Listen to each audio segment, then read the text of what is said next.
keep you warm. Then we go back in the closet after the storm. I'm not a match, simply waiting to burn. All I am is a friend, your friend till the end.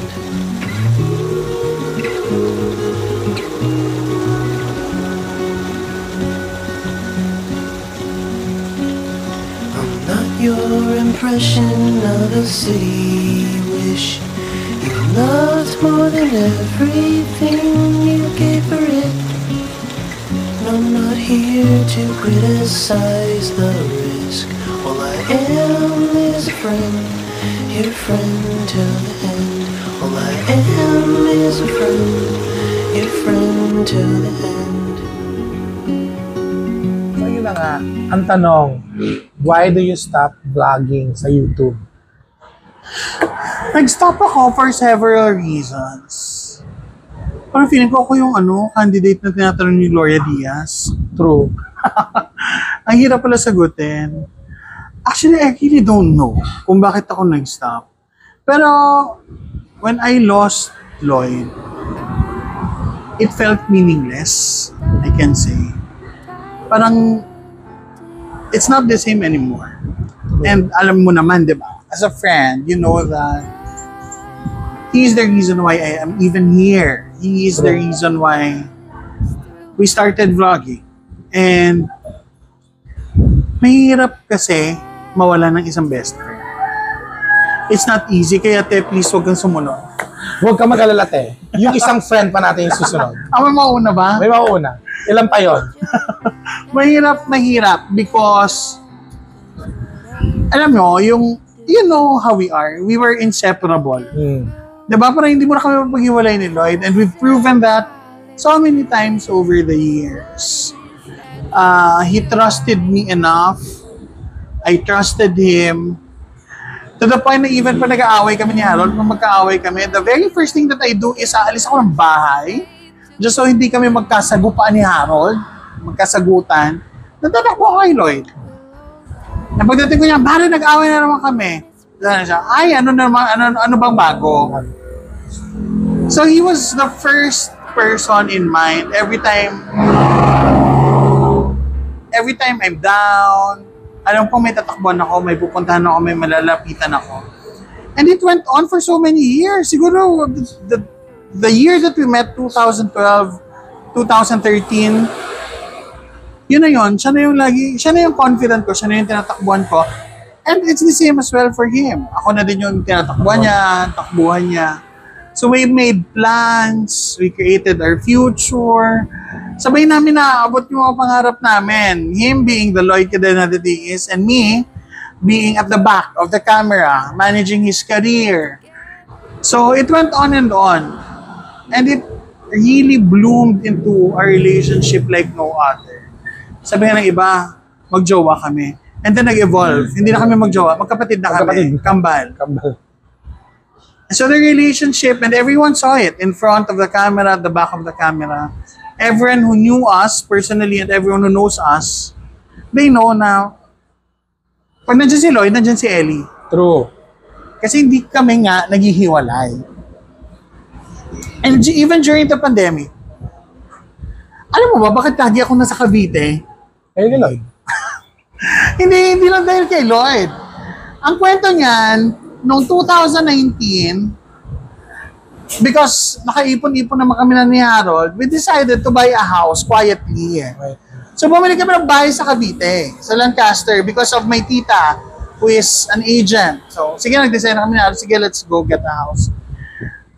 And then si Lloyd, alam ko na sa abroad siya nun eh. And then pagbalik niya, kasi hindi na ako sumama sa abroad kasi ano yon, awarding ata yun or something. But there was an event, an official event na hindi na ako sumama kasi during that time may love life siya. So yun na yun. So pagbalik niya, sabi ko, Mare, bumili na pala ako ng bahay.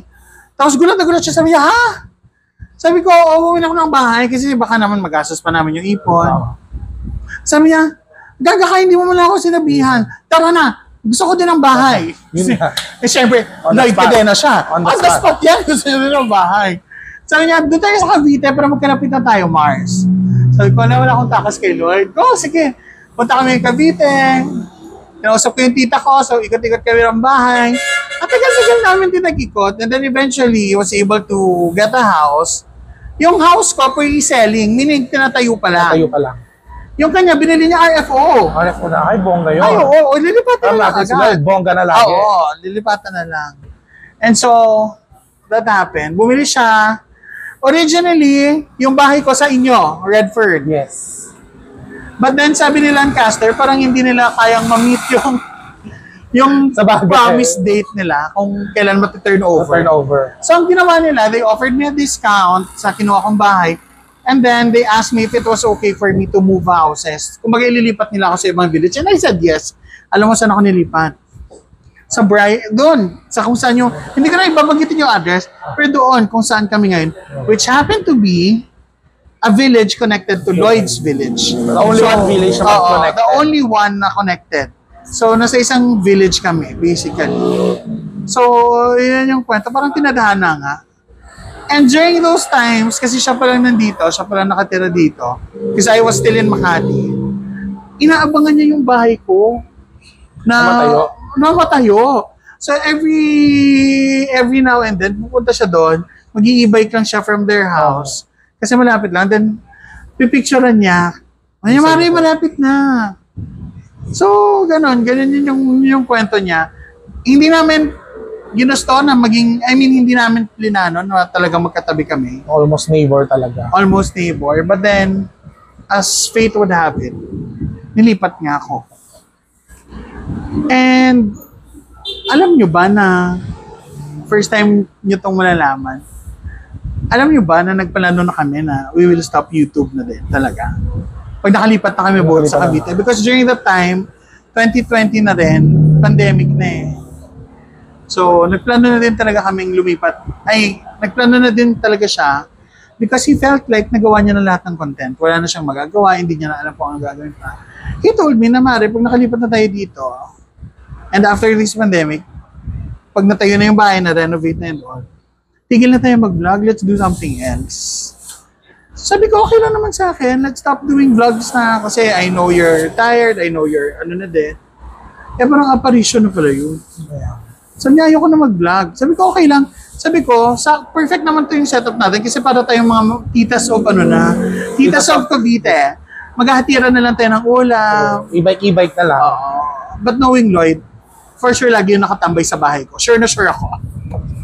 Sa bahay ko yun, kung nagkataon, nagkaabutan kami na nandiyan na kami both, doon lang yan siya sa bahay ko, may higa sa sofa ko, matutulog doon. Kasi ganun lang naman siya, lagi siyang nakatambay sa bahay ko, even in Makati. Tambay lang siya. Pag natamad na siya, umuwi din siya tutulog. So we were like that, we were really inseparable. And the connection that we shared with one another was something very special that it evolved to being more than just friends. Diba? So yun. So that's why I really felt I lost meaning in what I do, particularly sa vlogging, when I lost it. Hindi madali. This is my first time na mawalan ako ng kaibigan. I don't have many friends. I choose my friends well. And you know that for a fact, kasi ilan lang tayo. True. 3, 4 lang tayo. We're not that many. Kakasawaan na tayo ng mukha, pero tayong 4 pa rin magkakasama. Sabi mo nga, anong lagi mong sabi? Tayo lang din naman ang bisita ng isa't isa sa kanya-kanyang lamay. True. So, and gano'n talaga, maybe we're people na we're very private, we're just like a small group, di ba? So, what do you miss most about Lloyd? So, if there's one thing I miss about Lloyd, I would say, yun yung care niya sa akin. And also at the same time, how much I cared for him. Alam mo na, nakakamiss pag may nagkikare sa'yo. Nakakamiss din if the person you care the most ay wala na. Nakakamiss kasi yung ganun. Yung, alam mo kahit anong kabaliwan mo sa mundo, there will always be someone who will understand you. I mean, during the time, I already had Harold. Kami na ni Harold. But, iba talaga pag kaibigan. Iba talaga pag friend. And what I can say about him kasi is he was my enabler. And a lot of people don't know this. Pero when we started doing outreach, yung mga outreach Oh. ng mga tao, a lot of them really don't know na yung mga communities, of course, except for the school ni Lloyd and the neighbors na mga tinutulungan niya. But all other communities that we have, those are actually my adopted communities. So mga communities ko yon, simula pa nung college ako, national service. The one in Sukat, yung Golden Gaze. So ano pa mga ano, kasi majority of people we help, yung mga taga-Sukat yung mga bata sa Sukat. And then yung families of those kids dun sa Sukat. So those were my adopted communities when I was still in college. And when I met Lloyd and God enabled us to help, naisip ko na maybe He allowed me also to meet Lloyd so that I can also introduce him to those communities para doon niya naman magawa at maikalat pa ang kanyang mga good deeds, di ba? Yung kanyang mga charitable works. And you know, the moment that I mentioned it to him na mag-charity works kami, na we do something for the community, he immediately said yes. No questions asked. Knowing Lloyd. Knowing Lloyd. Sabi niya, go, gusto ko yan. It's about time that we do outreach, that we do something to give back naman to the community. So yun, nagtuloy-tuloy na, and I felt like we were a match made in heaven talaga. Talagang tulungan kami. Somewhere not okay. I hope the memories of us haunt your brain. Don't come running back, you'll never be the same. But oh, I gotta give it to you. You love me more. I don't know how much my heart can take. I've been trying to get by, but it's fake. It's not like I would take you back. Things would be the same, but oh, I gotta give it to you, love. You left your mark, yeah. I gotta give it to you, love. Hindi naman to get say, no? Pero yung ibig tayo ni Manny ngayon, Tsaka kasi hindi siya comfortable sa damit niya. napaka-thoughtful ni Manny. Bakit pakita pare yung Kaya bibili kami ng damit. Kasi I don't know how much my heart can take. Yan, sobrang great.